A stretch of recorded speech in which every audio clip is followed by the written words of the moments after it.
Ça t'est déjà arrivé de ne pas te sentir à ta place, de ne pas te sentir toi-même, comme si t'étais coincé dans une vie qui ne te correspond pas, avec ces fameuses questions existentielles qui tournent en boucle dans ta tête, mais qui je suis et qu'est-ce que je fous là? Si on t'en parle aujourd'hui, c'est parce que ça nous est arrivé à nous aussi. Nous, c'est Stéphanie et Aurélie, deux femmes engagées pour la cause des femmes. On a toutes les deux vécu tellement d'histoires, de rebondissements, de passages initiatiques. On a envie aujourd'hui de te transmettre nos réflexions sur ces sujets qui nous tiennent à cœur.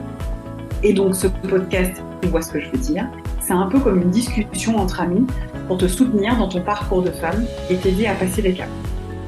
Moi, c'est Aurélie, je suis artiste de l'âme, j'aide les femmes à se reconnecter à leur âme et à exprimer leur vérité. Et moi, c'est Stéphanie. À travers mon compte, j'ai envie de te dire, je libère la parole de la femme sans tabou, sans faux semblant, ni jugement. Et aujourd'hui, on a envie de te parler de la notion de responsabilité, d'être responsable de notre vie et des choix qu'on fait. Et en fait, quand on en parlait là de cette notion-là, j'ai tout de suite pensé au premier épisode. Le premier épisode, on parlait du mouton noir, du fait qu'on nous fasse sentir comme un mouton noir. Et tu as dit quelque chose qui était intéressant. Tu as dit quand on se sent mouton noir, on se sent victime en quelque part. Et on peut, en tout cas. On peut se sentir victime et on pourrait aussi être tenté de rester dans ce statut de victime. On pourrait développer un petit peu, donc du coup, de ne pas prendre ses responsabilités. En fait, c'est vrai que face à ce qui nous arrive, on a toujours le choix, en fait. C'est-à-dire que on choisit. On peut pas choisir tout ce qui nous arrive puisque quand on a des maladies, c'est peut-être par rapport à ce qu'on mange, par rapport à l'activité physique qu'on fait, etc. Mais c'est pas quelque chose qu'on contrôle. Mais en tout cas, face à ce qui nous arrive, on peut toujours choisir d'en faire quelque chose, de faire quelque chose avec. Et c'est hyper important du coup de ne pas rester dans un statut de victimisation parce que sinon, on va être spectatrice de notre vie, en fait. Et on va totalement se mettre en recul. Et au lieu, si on peut prendre une autre image, au lieu, si on prend un film, par exemple, au lieu d'être la productrice, la réalisatrice, celle qui va décider du scénario, etc., eh bien, on va rester actrice, où on va nous dire, voilà, eh bien, fais comme ça, va à tel endroit, etc. Donc, c'est pour ça que c'est hyper important face à ce qui nous arrive dans la vie, quelles que soient les choses qui nous arrivent, parce que Dieu sait qu'il peut y avoir des grosses épreuves, c'est qu'est-ce que j'en fais? Qu'est-ce que t'en penses, toi, Stéphanie, de cette notion de responsabilité?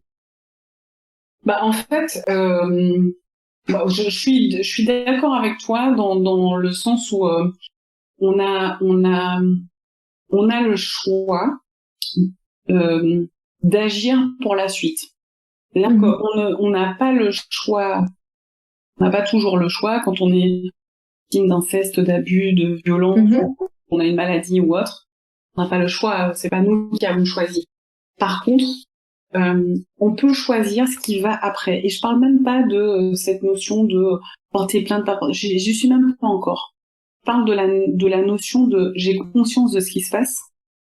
Quelle est ma responsabilité pour la suite? Comment je peux faire différemment pour me sentir mieux, pour que ça change, pour me sauver, pour me préserver, quel que soit l'objectif qu'on a en fait. Je crois que on a cette responsabilité d'au moins tenter, d'au moins essayer de faire mieux pour l'avenir. On peut tenter quelque chose. On peut tenter de faire mieux pour l'avenir. Et je crois que c'est facile, et je le dis en connaissance de cause, c'est facile que de rester dans son statut, de dire c'est la faute de l'autre, c'est pas de la mienne, l'autre m'a rendu comme ça, l'autre m'a fait ça, donc je peux pas faire autrement, c'est pas de ma faute. Oui. J'entendais quelqu'un dire souvent ça, c'est ancré en moi. Oui, moi j'en ai plein de cicatrices. c'est ancré en moi. Donc oui, j'ai les cicatrices, mais je décide aussi de faire ce que je peux pour que ces cicatrices-là, non seulement ne me fassent pas trop mal, pour que ces cicatrices-là, elles disparaissent. Il peut y avoir des crèmes ou du maquillage maintenant, mais pour aussi que je les transforme en quelque chose d'autre et que je me dise putain, ça fait 4 fois que je tombe sur le même genou à vélo. Peut-être qu'il faudrait que je mette une genouillère à un moment donné. Peut-être que j'arrête le vélo, parce que je suis peut-être pas faite pour ça. Il y a un truc à comprendre en tout cas. Oui. Il y a un truc, comme tu disais, l'univers, tu disais ça dans l'épisode précédent, l'univers il envoie quelque chose, et c'est pas qu'une fois quoi. Donc et on en parlait d'ailleurs dans l'épisode précédent où je te disais que moi je me sentais pas forcément à ma place là en ce moment et que mon corps est en train de m'envoyer des messages. Donc je me suis fait cette déchirure au mollet qui me fait mal, qui m'oblige à ne plus bouger, à regarder les choses en face. Si je continue comme ça, mais qu'est-ce qui va m'arriver au final? Tu vois? Qu'est-ce qui va si je continue à faire l'autruche finalement peut-être. Voilà. J'allais dire chameau, je sais pas pourquoi. À faire l'autruche.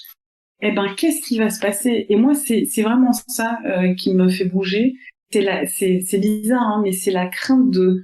Putain, mais si tu bouges pas, y a un bus, c'est vrai, qui va te passer dessus à un moment donné. Enfin, je veux dire, t'as des problèmes de genoux, t'as des problèmes de cheville, t'as des problèmes au mollet. T'es dans l'incapacité de bouger. Enfin, à un moment donné, j'ai fait une suspicion d'AVC il y a 2 ans. Enfin, à un moment donné, il faut bien. C'est pas de la faute de rien en fait. C'est pas un fantôme. C'est pas du voodoo. Non. À un moment donné, tu dois pouvoir te dire, ok, j'arrête de faire porter le chapeau à quelque chose d'autre, que ça soit Dieu ou je sais pas quoi, ou les autres, et à regarder ce que je peux changer, le minimum que je pourrais changer. Et puis tu vois d'ailleurs là on parle des mots physiques, mais dans les maladies etc. Moi ce que je peux entendre aussi régulièrement c'est c'est génétique. Mais c'est génétique, mais déjà vous êtes quand même 2 personnes différentes et puis peut-être que il y a des choses qui se répètent aussi de génération en génération parce que vous avez le même mode de vie, mais peut-être que si tu changes ton mode de vie, il y aura des changements aussi quoi. Et c'est vrai que c'est hyper intéressant, important ce que tu as dit, c'est que oui, ça peut être très facile de se laisser un peu flotter comme ça, porter par le côté c'est pas ma faute, effectivement j'y peux rien, c'est ancré en moi, je suis faite comme ça. Ouais, mais est-ce que c'est comme ça que tu vas pouvoir reprendre ton pouvoir? Non, en fait. Ouais. Et c'est ça, prendre sa responsabilité, c'est reprendre son pouvoir sur sa vie. Et comme tu disais très justement tout à l'heure, il y a ce qu'on a vécu dans le passé, qui a forcément un impact sur qui on est aujourd'hui, parce que ça fait partie de notre histoire, mais c'est à partir de l'instant présent, qu'est-ce que j'ai envie de créer pour le futur, et que cette vie future, elle s'écrit en fait comme un nouveau livre, comme un nouveau chapitre, c'est vraiment une nouvelle page blanche, et sur cette page blanche, qu'est-ce que j'ai envie de dessiner, qu'est-ce que j'ai envie d'écrire, je veux quoi pour moi en fait. Et il y a vraiment, pour moi, en fait, prendre ses responsabilités, c'est aussi le point de départ. C'est là où il peut y avoir le point de départ du changement, où il y a la notion du tout est possible. Parce que on va, comme tu disais, on va agir, en fait. Et les personnes qui d'ailleurs, que j'accompagne, c'est toutes des personnes qui ont compris ça, qui sont actrices et qui reprennent leurs responsabilités puisqu'elles décident d'entamer un travail sur elles. Mais tu vois, c'est intéressant ce que tu dis et c'est intéressant aussi de rappeler que moi je trouve qu'on voit beaucoup la montagne, on oublie que c'est des petits steps. Tu vois, et c'est pour ça je pense que perso j'agissais pas et que je blâmais la terre entière. Je me souviens blâmer une des associées de l'entreprise que elle était méchante avec moi, blâmer les clients qui sont pas ceci, qui sont pas cela. Mais au final, quand tu regardes bien, oui, alors elle est pas très gentille, cette associée. Il y a des clients qui sont un peu chiants. et donc toi t'as pas envie de sortir de cette situation-là parce que tu te dis putain il va falloir que je fasse quoi, que je sais pas moi, je lui passe sur le corps à cet associé, que les clients mais non, en fait et moi je pense que c'est vraiment ça. Je me disais il va falloir que je me batte quoi, il va falloir que je livre un combat trop fort pour moi, trop important pour moi que je ne pourrais pas livrer. Et au final quand t'es obligé là, je suis obligée physiquement de m'arrêter et de me poser les bonnes questions, bah tu dis non, t'as juste une tête à tourner à gauche ou à droite et tu vas te rendre compte qu'il y a juste un tout petit step qui va peut-être t'éviter d'avoir à lui rouler dessus. Peut-être qu'à un moment donné, tu devras lui rouler dessus, mais si tu t'en sens pas capable tout de suite, il y a peut-être un petit step à faire. En gros, de pas oublier que c'est pas la fin du monde, que avant d'atteindre la montagne, voilà, faut y aller, il faut marcher, il y a un cheminement à faire, notamment un cheminement que j'ai fait avec toi, tu vois, pour justement ne pas rester dans ce statut de victime-là parce qu'on a peur du changement, parce qu'on a peur de ce qu'on va retrouver derrière, parce qu'on sait pas qui on va être derrière et est-ce que cette personne va nous plaire aussi. Juste un petit step quoi, un petit truc. Et je me dis que ça, d'en parler à quelqu'un, de parler à une amie ou de se faire accompagner par quelqu'un comme toi, ça nous aide à passer un cap, quelle que soit la durée de la conversation qu'on va avoir avec son ami ou la durée de l'accompagnement qu'on va avoir avec toi en fait. De toute façon, c'est sûr qu'il y a, quand on en parle à quelqu'un, que ça soit de manière amicale ou professionnelle, il y a toujours une sorte de prise de recul qu'a la personne à qui on en parle, que nous, on n'a plus parce qu'on peut être vite rembourbé dans nos pensées. Et tu parlais de montagne, souvent, en fait, c'est nous qui la construisons, cette montagne. Et elle est peut-être pas forcément là, justement, et ça me fait penser à une image, c'est-à-dire que si tu te mets derrière un éléphant, mais que tu te mets les yeux collés sur lui, eh bien tu vas voir toute la vie en gris. Tu auras comme une sorte de grand panneau gris. Tu vois, mais si tu te recules un peu, ah bah tiens, et puis peut-être en fonction aussi, en fonction de l'endroit où tu vas te trouver, tiens bah peut-être que tu vas avoir une trompe. Et puis peut-être que si tu changes d'angle, tu vas avoir une oreille. Puis peut-être que si tu changes d'angle, tu vas avoir les pattes. Et du coup, c'est vraiment aussi se dire que c'est nous qui nous créons nos propres problèmes, nos propres montagnes avec toutes les suppositions qu'on peut faire, etc. Mais juste parfois dézoomer et de se dire ok, l'éléphant là, je suis trop près ou je peux m'en éloigner, je peux changer tu vois, de côté. Et ce que je voulais rajouter aussi par rapport à ce que tu as dit quand tu parlais de tes clients ou collègues, je sais plus. C'est ce qui est intéressant de voir aussi souvent dans les relations humaines, quand on parle de responsabilité, c'est que souvent quand on change quelque chose chez nous, il y a la répercussion chez la personne d'en face. Et donc c'est, moi ça m'est déjà arrivé et je trouve ça incroyable parce qu'au départ on pourrait dire non mais attends c'est bon, c'est à lui de changer ou c'est à elle de changer. Et en fait quand on se dit attends, je peux pas déjà obliger quelqu'un à changer s'il en a pas envie. Par contre, moi, là où j'ai un impact, c'est sur moi-même. Et quand on dit, ok, qu'est-ce que je vais pouvoir faire pour améliorer la situation? Quand on le fait, quand on se dit, ah ouais, punaise, mais la personne là, elle était totalement différente avec moi, j'ai vraiment pas compris, mais parce que, voilà, c'est un effet de miroir, un effet de vase communicant aussi, et c'est super intéressant, quoi. Ah ouais. Oh oui. Non. Donc c'est ça, c'est vraiment hyper important de se dire, voilà, là j'ai un livre à écrire, là, tout est possible. Qu'est-ce que je veux? Je veux combien de chapitres? Peut-être j'en sais rien, peut-être je vais écrire le premier, peut-être que après le premier, il y a des idées qui vont venir pour celui d'après, que tout est à créer, et je trouve ça, tu vois, quand on se dit ça, tout est à créer, je trouve ça magique, et j'aime bien parfois aussi dire que la vie c'est comme un grand plateau de jeu finalement. Et Voilà. À quoi t'as envie de jouer aujourd'hui, tu vois? Et puis même, c'est une fierté de pouvoir se dire à un moment donné, parce que tu sors un peu de ta zone de confort quand tu fais ça aussi.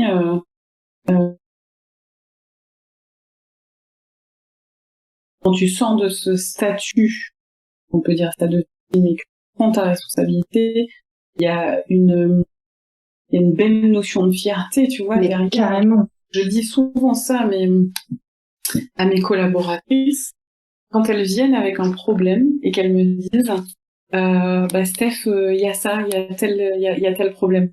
Je donne jamais la solution. Jamais. Moi, je vais te poser la question. D'accord. Et donc, qu'est-ce que tu veux que je fasse pour toi? C'est quoi, qu'est-ce que tu crois que je vais, en fait, c'est souvent ça que je dis. Qu'est-ce que tu crois que je vais faire, en fait? J'ai pas de baguette magique. Donc, tu viens vers moi avec une problématique. Si toi t'étais à ma place, tu ferais quoi, en fait? Et là, je t'oblige à prendre ta responsabilité parce que c'est ton métier, c'est ta mission, c'est ton travail. T'oblige à prendre ta responsabilité et à réfléchir. Et donc, maintenant, les filles, quand elles viennent vers moi, elles viennent pas avec le problème, elles viennent avec une solution à laquelle elles ont pensé. C'est génial. Voilà. Il y a ça qui s'est passé, je vais tenter de faire ça, ou j'ai tenté de faire ça, si c'est pas quelque chose qui demandait ma validation ou autre, je vais tenter de faire ça, par exemple. Qu'est-ce que t'en penses? Pour moi, c'est tout à fait différent, parce que si ton idée, elle est top, je vais te dire, oh, mais génial, hein, mais j'y ai même pas pensé. Ok, tu peux y aller. Toi, qu'est-ce que tu en retires? De la satisfaction et de la fierté. Mais grave. Si je t'avais dit, tu vas faire ça, tu ne fais que suivre mes instructions, qu'est-ce que tu en retires? Rien du tout à la fin de la journée. Et donc, dans ma tête, dans mon esprit, la façon dont je manage, c'est qu'à la fin de la journée, je veux que tu puisses te dire, putain, j'ai sauvé la journée. J'ai réussi à, tu vois là, dernièrement, j'ai une de mes, c'est aujourd'hui une de mes collaboratrices, Emma, qui me dit, on a un problème sur le site, t'inquiète pas, je gère et je reviens vers toi quand j'ai trouvé la solution. Alors elle s'est démenée comme pas possible, mais elle était très fière après de venir me dire « Punaise, j'ai trouvé la solution, je me suis débattue ». Non seulement elle a appris plein de choses, mais en plus de ça, elle est fière de pouvoir dire « Je suis pas restée là à me tourner les pouces et à attendre. Elle est pas parfaite la solution, mais au moins j'ai trouvé une solution. Et maintenant, je te propose de la regarder ensemble pour peut-être qu'on l'améliore. » C'est génial. C'est génial. Mais c'est canon. Et c'est vrai qu'on peut avoir tendance à rechercher les réponses à l'extérieur. Ben oui. Parce que c'est plus facile, c'est plus rapide. Moi, je le fais aussi des fois de temps en temps. Hein. Google est notre ami, c'est pour ça. Hein. C'est ça, Google est notre ami. Et ouais, c'est hyper, c'est hyper intéressant ce que tu as dit aussi. Et ça responsabilise les gens. Et oui, comme tu dis, il y a cette notion de fierté quand on voit le résultat, quand on voit le chemin parcouru et c'est hyper agréable. Ça veut pas dire que c'est toujours facile, que ça soit dans ce cas-là ou que ça soit pour changer quelque chose dans sa vie qui est installé depuis longtemps. Mais en tout cas, qu'est-ce qu'on se sent mieux après? Ah oui. Est-ce que tu as quelque chose à ajouter, Stéphanie, par rapport à cette notion de responsabilité? Non, j'ai adoré cette conversation. Et moi aussi, j'adore nos échanges. J'espère que toi aussi, ça t'aura éveillé ta conscience, apporté des petits tips. En tout cas, c'est vrai que cette conversation, elle aurait pu durer encore des heures et des heures, mais on préfère t'inviter à poursuivre cette discussion avec des femmes de ton entourage. Et on t'invite donc à partager ce podcast avec d'autres femmes qui en auraient besoin. Tu peux aussi nous retrouver et échanger avec nous sur nos réseaux sociaux, Luminao Find Yourself, et j'ai envie de te dire... En attendant le prochain épisode, n'oublie pas que c'est au moment où l'on se perd réellement que l'on commence à se retrouver. Tu vois ce que je veux dire ?